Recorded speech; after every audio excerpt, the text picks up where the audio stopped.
YouTube सवाल करते हैं उमर चीमा साहब से। पहला सवाल, चीमा साहब, इस्लामाबाद में दरख्तों की कटाई पर अपोजिशन और हुकूमती इत्तेहादी जमातें एक पेज पर हैं। मामला कौमी असम्बली की कायमा कमेटी माहौलियात को भिजवाने का मुतालबा किया गया है। आपको क्या लगता है, क्या इससे कोई तब्दीली आएगी? रीना, पहली बात तो यह है कि ये बहुत बड़ा जुल्म है कि जो डिफॉरेस्टेशन हो रही है। इस्लामाबाद का एक जो असल खूबसूरती है वो उसकी नेचुरल ब्यूटी है, और उसका अब एक कत्लेआम हम देख रहे हैं कि जिस अंदाज में एक बिला तफरीक दरख्त काटे जा रहे हैं। एकड़ के एकड़ जो है वो इस तरह गंजे हो गए हैं। वो जगह जो बड़े घने दरख्त होते थे उधर कोई दरख्त नजर ही नहीं आता। ये बहुत बड़ा जुल्म है, ये इस्लामाबाद के खिलाफ साजिश है। अब दूसरा ये है कि इसमें जो एक पॉजिटिव चीज मैं देख रहा हूँ वो ये है कि इसमें जो लोग एक सियासी इख्तिलाफात से बालातर होकर सब इसको फील कर रहे हैं, खास तौर पे वो लोग जो कि इस्लामाबाद में रहते हैं या जिनका इस्लामाबाद में आना जाना है। ये एक बड़ी पॉजिटिव चीज है। मैं बड़ी देर बाद देख रहा हूँ कि किसी एक इशू पे जो लोग हैं वो इकट्ठे हैं, वो एक दूसरे को ताने देने की बजाय वो एक दूसरे के साथ उनकी आवाज में आवाज मिला रहे हैं। अब यही बात जो है हमें पार्लियामेंट में भी नजर आती है। मेरा ख्याल है कि इसको हमें फॉलो करते रहना चाहिए कि इसका अंजाम क्या होता है। यही ना हो कि 4 दिन, बात का ये भी होता है कि 4 दिन हमें एक लोगों का एक मोमेंटम नजर आता है, उसके बाद वो डाई डाउन करना शुरू कर देता है। तो let's hope for the best कि इस दफा कोई इससे पॉजिटिव आउटकम निकले। कम से कम ये है कि इसका कोई अजाला हो। और ये जो है ना जी कि हम नए दरख्त लगा रहे हैं, अब 40 साल दरख्त जो है वो काट के उसकी जगह कोई 4 हफ्ते पुराना दरख्त लगा देंगे तो वो उसका मुतबादल नहीं हो सकता। एब्सोल्युटली सर, मैं एग्जैक्टली आपसे ये पूछने वाली थी कि ये जो हम देख रहे हैं बयानात हैं या अवेयरनेस है, इसको अवेयरनेस कहना भी चाहिए क्या? आपको लगता है कि इदराक है इन चीज़ों का? क्योंकि अगर मिनिस्टर साहब के बयान देखें तो एग्जैक्टली यही वाला कि हमने जो एग्जिस्टिंग दरख्त है उनको काट के उसके मुतबादिल दरख्त लगाए हैं। अब वो एक मेच्योर दरख्त को काट के दूसरे जो आपने नए पौधे लगाए हैं, ना उनके लिए माहौल होगा इस क्लाइमेट चेंज में, उनको कितने साल लगेंगे बढ़ने के लिए, इसका कुछ पता नहीं है। तो do we have the capacity and awareness हुकूमत के अंदर? तो इनको एक काउंटर क्वेश्चन ये करना चाहिए कि अगर किसी जगह पे फॉर एग्जांपल आप रोड बना रहे हैं और दरख्त काटना मकसूद है जी, तो बाज़ का ऐसा भी तो होता है कि आप दरख्त को नीचे से उसको डिग आउट कर लेते हैं और वही दरख्त जो है वो किसी और जगह पर जाकर लगाते हैं। इस तरह की इनके पास कैपेसिटी है और मुख्तलिफ अच्छा, जगहों पे ये ऐसे दरख्त लगा भी रहे होते हैं। तो इनको इस साइड पर जाना चाहिए। और एनवायरनमेंट जो है हमारा एक बड़ा एक बेसिक कंसर्न होना चाहिए। ये इस्लामाबाद जो है ये भी अगर कंक्रीट सिटी बन जाएगा तो ये बहुत बड़ा जुल्म होगा, इसकी तमाम खूबसूरती खत्म हो जाएगी। बेशक बेशक। और हमने देखा है अब दुनिया सस्टेनेबल डेवलपमेंट के ऊपर जा रही है। अभी आप दरख्त काटने की या उसको मुंतकिल जड़ों समेत कर रहे थे, जापान या दीगर जगहों पर तो हमने देखा है कि उस दरख्त के साथ ही कुछ ऐसा डिज़ाइन बना दिया जाता है कि वो दरख्त को भी नहीं छेड़ा जाता, जो ग्रीनरी है उसको भी महफूज रखा जाता है, और जो आपका इंफ्रास्ट्रक्चर होता है वो आर्किटेक्चर उसी के अराउंड सारा डिज़ाइन हो जाता है। सो हमें सीरियसली इस चीज़ के ऊपर गौर करने की ज़रूरत है। वी होप कि अब ये इशू उठा है तो इसके ऊपर गौर किया जाएगा। आगे बढ़ते हैं जी, एजाज सैयद साहब से सवाल करते हैं। एजाज साहब, स्पेशल इकोनॉमिक जोन तरमीमी ऑर्डिनेंस सदर के दस्तखत के बगैर खुद नाफिज हुआ। इत्तेहादी जमात पीपल्स पार्टी ने पार्लियामान में इसके ऊपर एहतजाज किया। वजीर आज़म ने वापस लेने की अब एडवाइस दे दी है, लेकिन ये थोड़ा सा हमें बताएं मामला हुआ क्या? ऑर्डिनेंस कैसे जारी हो गया सर दस्तखत के बगैर? अलीना, कल ये शाम को कौमी असम्बली के इजलास के दौरान नवीद कमर जो कि पाकिस्तान पीपल्स पार्टी के रुकन हैं, उन्होंने नुक्ता एतराज़ पे ये मामला उठाया कि इस वक्त पाकिस्तान में जो लेजिस्लेशन के साथ किया जा रहा है वो डिक्टेटरशिप में भी नहीं हुआ। और उन्होंने नाम नहीं ईवान के अंदर पहले लिया कि उन्होंने कहा कि जी एक आर्डिनेंस नाफिज कर दिया गया है जिसके ऊपर प्रेसिडेंट ने साइन भी तौसीक भी नहीं की हुई। फिर वो एहतजाज करके वो चले गए। इस पर वज़ीर कानून आज़म नज़ीर तारड़ जो कि ईवान के अंदर मौजूद थे, उन्होंने कहा कि जी मैं यकीन दिलाता हूँ कि ऐसी कोई बात नहीं है, ये सोशल मीडिया पर कोई चीज़ें चल रही हैं, ये उससे इन्होंने लिया है। और हम तो प्रेसिडेंट साहब जब मुद्दत पूरी भी हो जाए और साइन करके ना भेजें, जब तक वो साइन करके नहीं भेजते हम तब तक कानून नाफिज नहीं करते, उसको नोटिफाई नहीं करते।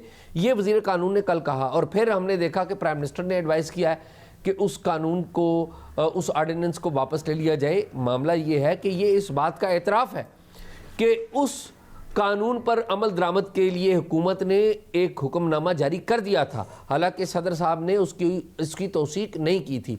اب پیپلز پارٹی اس کے اوپر ناراض ہے، اور پیپلز پارٹی کی جو ناراضگی کی وجہ ہے وہ خالی یہی نہیں ہے۔ پیپلز پارٹی کی جو ناراضگی کی وجہ ہے وہ پنجاب سے شروع ہوتی ہے۔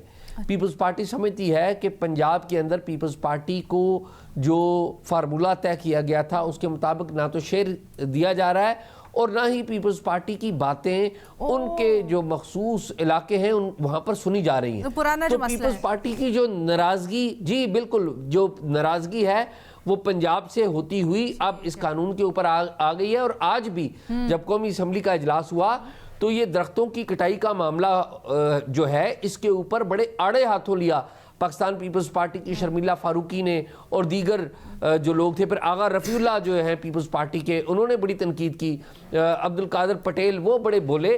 تو آج بھی پیپلز پارٹی ایوان میں موجود رہی، کورم نہیں توڑا۔ کل تو کورم توڑ دیا تھا نا، آج کورم نہیں توڑا، لیکن انہوں نے حکومتی جو وزراء ہیں ان کو کافی آڑے ہاتھوں لیا۔ یہ الگ بات ہے کہ بعد میں کیا ہوا؟ یہ الگ بات ہے کہ بعد میں پیپلز پارٹی کی جو پارلیمانی پارٹی کا جو اجلاس ہونا تھا جس میں بلاول نے زوم کے ذریعے خطاب کرنا تھا، اس میں انہوں نے کہا کہ ہم رہیں گے حکومت میں ہی کیونکہ ملکی مفاد یہی ہے، لیکن ظاہر ہے جہاں پر حکومت کوئی غلطی کرے گی اس کو آڑے ہاتھوں لیں گے۔ اچھا سر، ہاؤ کنوینئنٹ۔ لیکن سر تھوڑا سا یہ بتائیں، میں کل سن رہی تھی وزیر مملکت بیرسٹر عقیل کا اس کے اوپر بیان، وہ کہتے ہیں کہ کچھ ای اب دستخط ہوتے ہیں یا پتہ نہیں ای فائلنگ سسٹم ہے اس کی وجہ سے یہ مسٹیک ہو گئی۔ یہ واقعی میں اتنی سادہ ایک غلطی تھی یا پھر یہ کچھ اور ہے جو حکومت کرنا چاہ رہی تھی لیکن ہوا نہیں؟ میرا خیال ہے کہ یہ اتنی سادہ بات نہیں ہے، نہ ہی اس طرح سے ہوتا ہے۔ حکومت اس قانون کے نفاذ میں جلدی کرنا چاہتی تھی اور اس کی وجہ بہت ساری وجوہات ہو سکتی ہیں، ڈومیسٹک بھی اور انٹرنیشنل بھی، اور اسی جلدی میں انہوں نے انتظار نہیں کیا ایوان صدر کی۔ سادہ الفاظ میں بائی پاس کرنے کی کوشش کی گئی صدر کو۔ یہ بالکل بائی پاس کیا، کوشش نہیں کی، بائی پاس کیا گیا ہے۔ وہ تو پکڑی گئی نا سر، تو اس لیے اب ہم نے کوشش کہہ دیا اس کو، بٹ کتنے افسوس کی بات ہے۔ مظہر عباس صاحب سے سوال کرتے ہیں، مظہر صاحب بڑا حیران ہوں گے آپ اس خبر سے، مظہر صاحب آپ انجوائے کریں گے اس خبر کو۔ کراچی میں ٹینکرز اور ہائیڈرنٹس کے ذریعے پانی کی فراہمی ختم، سرکاری ہائیڈرنٹس اور ٹینکرز کے ذریعے پانی کی فراہمی ختم کرنے کا اعلان کر دیا گیا ہے، اور یہ کہا جا رہا ہے کہ لائنوں کے ذریعے اب کراچی میں پانی آئے گا۔ مظہر صاحب آپ کی رائے؟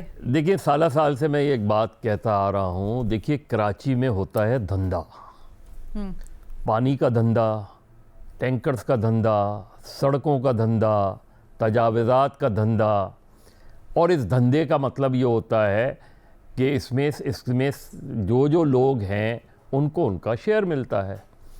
اب یہ جو پانی کا بحران ہے نا، پانی کا بحران کریٹ کیا جاتا ہے، گرمیوں میں اور زیادہ کریٹ کر دیا جاتا ہے، لیکن اب یہ جیسے ہائیڈرنٹ بند کر دیں گے ظاہر ایک کرائسس کھڑا ہو جائے گا کیونکہ نلکوں سے تو پانی آئے گا نہیں، پھر یہ ٹینکرز ختم کر دیں گے، ایک آرٹیفیشل کرائسس کریٹ کیا جاتا ہے۔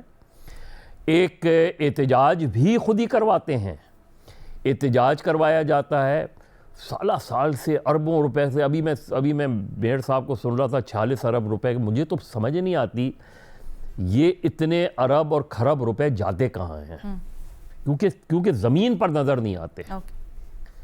K4 کا منصوبہ کب سے کہاں سے شروع ہوا تھا، کہاں پہنچ گئی اس کی کاسٹ؟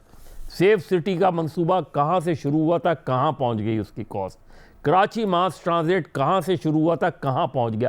کوئی ایک پروجیکٹ ایسا نہیں ہے جو وقت پر کمپلیٹ ہوتا ہو اس میں، اور جو پروجیکٹ کمپلیٹ ہوتا ہے وہ جلدی پھر خراب ہونا شروع ہو جاتا ہے، تو اس کے لیے پھر ایک نئی ہوتی ہے۔ تو یہ جو ہے یہ بھی خبر آپ دیکھ لیجیے گا کہ اگر ہائیڈرنٹس بند ہوں گے تو پرماننٹ بند نہیں ہوں گے، پھر کھل جائیں گے تھوڑی بات۔ سرکاری ہائیڈرنٹس کی بات ہو رہی ہے؟ نہیں، سرکاری ہائیڈرنٹس ہو یا غیر سرکاری ہائیڈرنٹس ہو، اس میں یہ سب ایسا ہی چیز یہ ہوتی ہے کہ اب ظاہر ہے اس میں ایک بات یہ ہے نا کہ انہوں نے کہا آلٹرنیٹ پلان بنانے کی تیاری کی گئی ہے، تو یہ ویسے ہی ٹائم کنزیومنگ وہ لگ رہا ہے، لیکن یہ جو فلرز ہیں انفارچونیٹلی، اور میں ہمیشہ سے کچھ علاقوں میں تو ایسی رپورٹس ہے کہ لائنیں ہی نہیں ہوتی پانی کی، جیسے نارتھ کی سائڈ پہ ایسا ہمارے کافی نمائندوں نے رپورٹ کیا ہے۔ ہاں، لیکن دیکھیے کچھ ایریاز جیسے گلشن کے بہت سے ایریاز ہیں جہاں آتا ہے نلکوں سے پانی، بہت سی ایسی ہیں، چونکہ देखिए कराची भी कुछ ऐसे हैं जहां पर हफ्ते में कुछ मखसूस दिन आते हैं। कराची अगर आप वैसे उठा के देखें तो कराची बहुत प्लान शहर था। ये इस मुल्क की बदकिस्मती है कि हमने एक बने बनाए शहर को तबाह किया है। ठीक।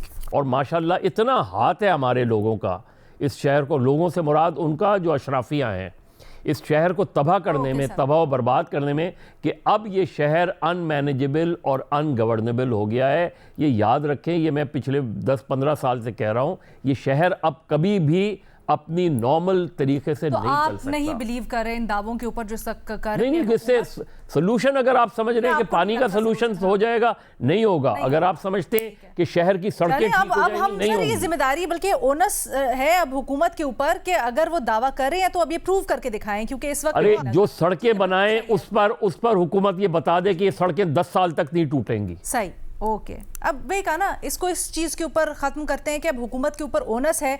चंद ही महीनों की बात है ना, पता चल जाएगा कि क्या होता है क्या नहीं होता। थैंक यू मज़हर साहब। फ़खर दुरानी साहब, आपसे सवाल हो रहा है। बैरिस्टर गौहर ने स्पीकर कौमी असम्बली से मुलाकात की और ये दावा किया कि जुमेरात तक अपोजिशन लीडर का तकर्रुर हो जाएगा। जमा करवा दिए गए हैं महमूद खान साहब के कागजात नामजदगी भी। क्या ये मामला खुश असलूबी से हल हो जाएगा? शुक्रिया अलीना। देखें, जो इस मौजूदा निज़ाम है और जो मौजूदा सिस्टम है, इसके लॉन्ग टर्म जो गोल हैं या प्लान है वो तो कुछ मुख्तलिफ हैं। उसमें जो लॉन्ग टर्म गोल में पीपल्स पार्टी वो ट्रेजरी बेंचेस पे नहीं बल्कि अपोजिशन के बेंचेस पे, और लीडर ऑफ अपोजिशन का जो ओहदा है वो भी पीपल्स पार्टी को दिया जाना है, क्योंकि जितनी भी अहम तैनातियाँ होनी हैं, चाहे वो चीफ़ इलेक्शन कमीशन की हो, नैब के चेयरमैन की हो, या इस तरह की जितनी अहम जो कॉन्स्टिट्यूशनल अपॉइंटमेंट्स होती हैं, उसमें लीडर ऑफ हाउस और leader of the opposition in दोनों की जो है वो मुशावरत लाजमी होती है। तो लॉन्ग टर्म गोल में तो इनका पीपल्स पार्टी का ही मंसूबा है। लेकिन ये जो अब बैरिस्टर गौहर की तरफ से ये वो किया जा रहा है, दावा किया जा रहा है, क्योंकि उनकी जो स्पीकर है उनसे मुलाकात हुई है। फ़िलहाल जो ज़राए यही बताते हैं कि फ़िलहाल जो है शायद हुकूमत ये इनकी बात के ऊपर अमल करना जो है वो करते हुए नज़र आ रही है कि जो महमूद खान चकज़ई हैं उनको लीडर ऑफ अपोजिशन के अपॉइंटमेंट के हवाले से। लेकिन यहाँ पे कुछ भी एक जो है वो अगला दिन भी कोई सियासी तौर के ऊपर वो फाइनल नहीं होता। तो फिलहाल जो वक्त इशारे आपको ऐसे मिल रहे हैं कि हो जाएंगे? जी बिल्कुल, फिल वक्त ऐसे ही इशारे मिल रहे हैं कि हुकूमत इनको ये जो ओहदा है वो दे देगी।